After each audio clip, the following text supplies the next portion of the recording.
So dear friends, আজি 6 অক্টোবৰ 2025 আজি cabinet বৈঠক হৈ গৈছে আপোনালোকে সকলোৱে জানে আৰু এই কেবিনেট বৈঠকত কিছুমান গুৰুত্বপূৰ্ণ সিদ্ধান্ত গ্ৰহণ কৰা হৈছে আৰু আমি আলোচনা কৰিবলৈ গ'লে যে ইয়াত কি শিক্ষকৰ সুবিধা নিশ্চিতকৰণৰ বাবে এটা কি আছে সিদ্ধান্ত লোৱা হৈছে আৰু সেই সিদ্ধান্তটোত আচলতে কোৱা হৈছে যে কেবিনেটে ধুবুৰী দক্ষিণ শালমাৰা মানকাছাৰ আৰু চৰাঞ্চলত নিয়োজিত শিক্ষয়িত্ৰী 5 বছৰ সেৱা সম্পূৰ্ণ কৰাৰ পাছত তেওঁলোকক গৃহ বা নিকটৱৰ্তী জিলালৈ বদলি কৰাৰ বাবে অনুমোদন জনাইছে। অৰ্থাৎ যিসকল শিক্ষয়িত্ৰী ফিমেল টিচাৰ্ছে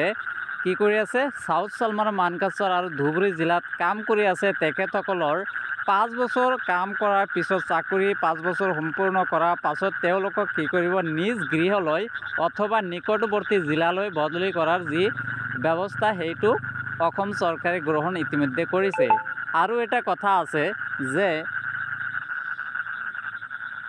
কেবিনেটে লগতে সমগ্ৰ শিক্ষা অভিযানৰ অধীনত পূৰ্বৰ 5 বছৰৰ বিপৰীতে 3 বছৰ সেৱা সম্পূৰ্ণ কৰা শিক্ষকসকলক চৰকাৰী শিক্ষক হিচাপে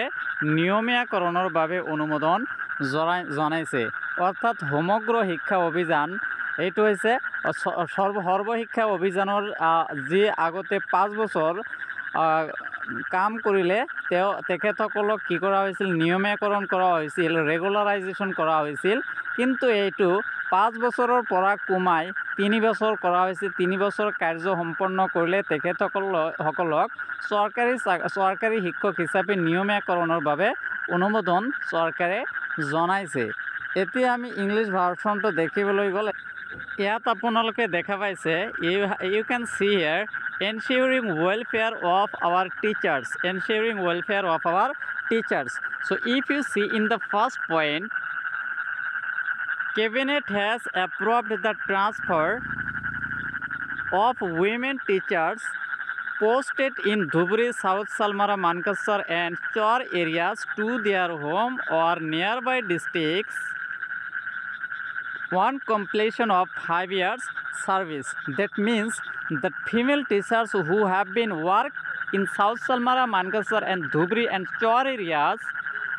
5 years completed, those teachers will be able to get transferred from South Salmara, Mankasar, Dhubri and Chor areas to their own district or nearby districts. And in the second point, you can see Cabinet has also approved regularization of teachers who have completed 3 years of service under SSA means Sarva Shiksha Abhiyan as Gov teachers as opposed to 5 years earlier. That means in earlier decision in Sarva Shiksha Abhiyan, those teachers who have worked for 5 years were able to get regularization as government teacher, but now 5 years has been deducted to 3 years to be regular teachers in Gov school. So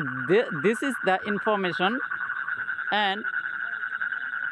I hope you understood the point, and